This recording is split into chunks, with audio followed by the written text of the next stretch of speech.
আমার মাটি আমার মা, বিদেশিদের দেব না, এই স্লোগান, এই দাবি, এরকম বহু স্লোগান নিয়ে অতঃপর রোড মার্চ শুরু হয়েছে। বন্দর এবং করিডোর বিদেশিদের হাতে দেয়া যাবে না, দিলে সেটাতে বাংলাদেশের জনগণের কোনো সাপোর্ট থাকবে না, বাংলাদেশের জনগণ প্রতিবাদ করবে।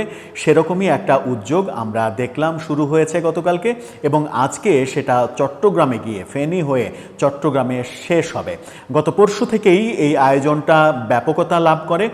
গত পরশু আমরা ঢাকা বিশ্ববিদ্যালয়ে জাসদ ছাত্রলীগের উদ্যোগে বাম জোটগুলোর মশাল মিছিল দেখেছি। তারপরে গতকালকে জাসদ ছাত্রলীগ সহ বাম জোটের একটা মোর্চা, নতুন একটা মোর্চা, হাজারো মানুষ ব্যানার নিয়ে প্রথমে পদব্রজে এই রোড মার্চ শুরু করেন, তারপরে গাড়ি যোগে রোড মার্চ শুরু করেন।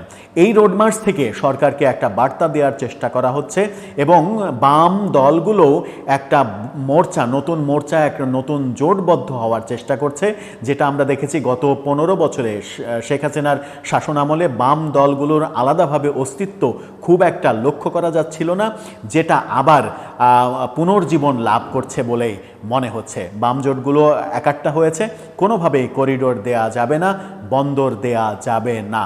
এই অবস্থায় সরকার কোন পথে হাঁটবে সে আলোচনা করবে এই ভিডিওতে। থাকবেন পলিটিক্স টিভির নিয়মিত আয়োজনে।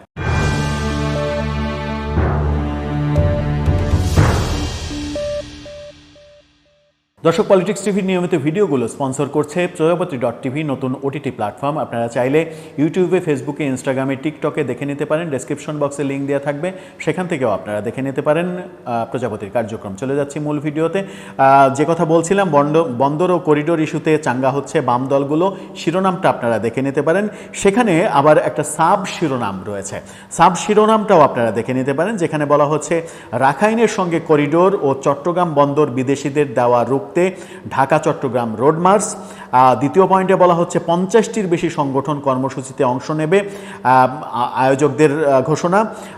তৃতীয়তে বলা হচ্ছে ঐক্যবদ্ধ আন্দোলনের মধ্য দিয়ে বৃহৎ বাম ঐক্য গঠনেরও লক্ষ্য রয়েছে নেতাদের। যে কথা বলছিলাম যে বাম দলগুলো আবারও জোটবদ্ধ হওয়ার চেষ্টা করছে, সেখানেই বলা হয়েছে গণ অভ্যুত্থান পরবর্তী রাজনৈতিক প্রেক্ষাপটে দেশের অভ্যন্তরীণ বিভিন্ন বিষয়ে আধিপত্যবাদী বিদেশি শক্তিদের হস্তক্ষেপের মাত্রা বেড়েছে বলে মনে করছে বামপন্থী রাজনৈতিক জোট।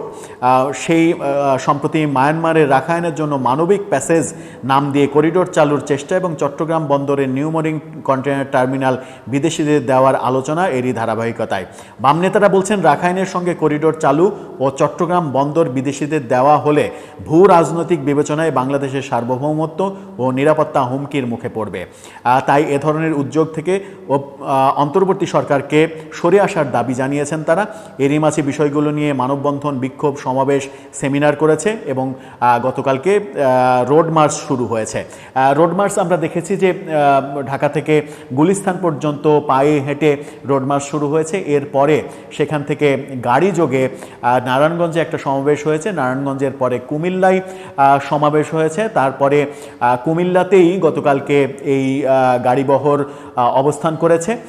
আজকে ফেনী এবং চট্টগ্রামে সমাবেশের মাধ্যমে চট্টগ্রাম বন্দরে গিয়ে এই রোড মার্চ শেষ হবে। সেখান থেকে স্পষ্ট দাবি জানানো হচ্ছে যে চট্টগ্রামের যে বন্দর, সেই বন্দর দেয়া যাবে না, এবং করিডোর, মানবিক করিডোরের নামে হোক আর যে নামেই হোক, সেই করিডোর দেয়া যাবে না।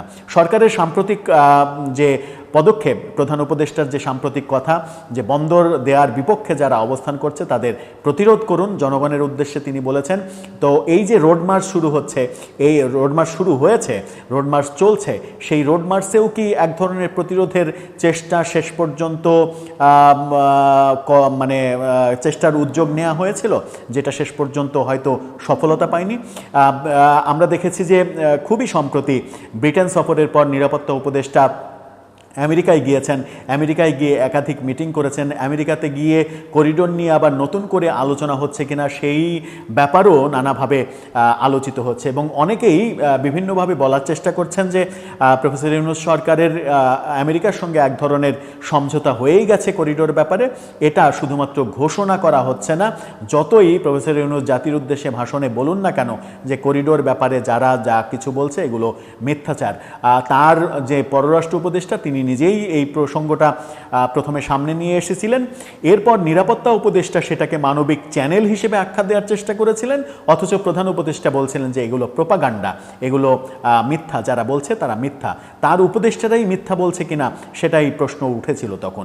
সব মিলিয়ে এই যে প্রতিবাদ শুরু হয়েছে এবং প্রতিবাদে বাম জোটগুলো একাট্টা হয়েছে, এখানে খুবই স্পষ্ট একটা ব্যাপার, যেটা হচ্ছে যে এই কর্মসূচিগুলোর মাধ্যমে বাংলাদেশের যে বাম দলগুলো রয়েছে তারা সবাই মিলে একটা জোট গঠনের চেষ্টাও করছে, যে জোটটা হয়তো আগামী নির্বাচনে কার্যকরী ভূমিকা রাখতে পারে। আগামী নির্বাচনে একটা বড় জোট দেখা যেতে পারে বাম মোর্চার জোটগুলো, যেটা আমরা দেখেছি যে শেখ হাসিনা আমলে বাম দলগুলো অনেকটা নিষ্ক্রিয় ছিল, অথবা শেখ হাসিনার আওয়ামী লীগের সঙ্গে একাট্টা ছিল, 14 দলীয় জোটে ছিল। সেই কারণেই সরকার বিরোধী কিংবা জাতির স্বার্থে কোনো ব্যাপারে তাদেরকে তেমন একটা সোচ্চার দেখা যায়নি, সরকারের পক্ষে অবস্থান করতে দেখা গেছে। অবশেষে বাম জোটগুলোকে অনেক দিন পরে আবারও সোচ্চার দেখা যাচ্ছে।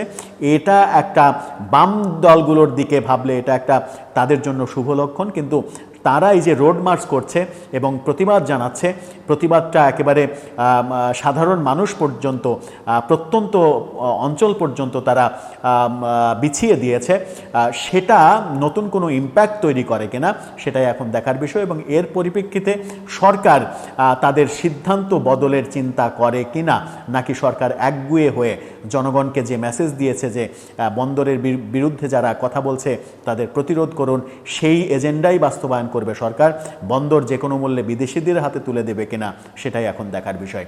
দর্শক, শেষ পর্যন্ত আপনার কি মনে হয়, এই আন্দোলনগুলো কি কাজে দেবে, নাকি সরকারকে থামানো যাবে না কোনো আন্দোলন দিয়ে? আপনার মতামত জানিয়ে লিখতে পারেন আমাদের কমেন্ট বক্সে।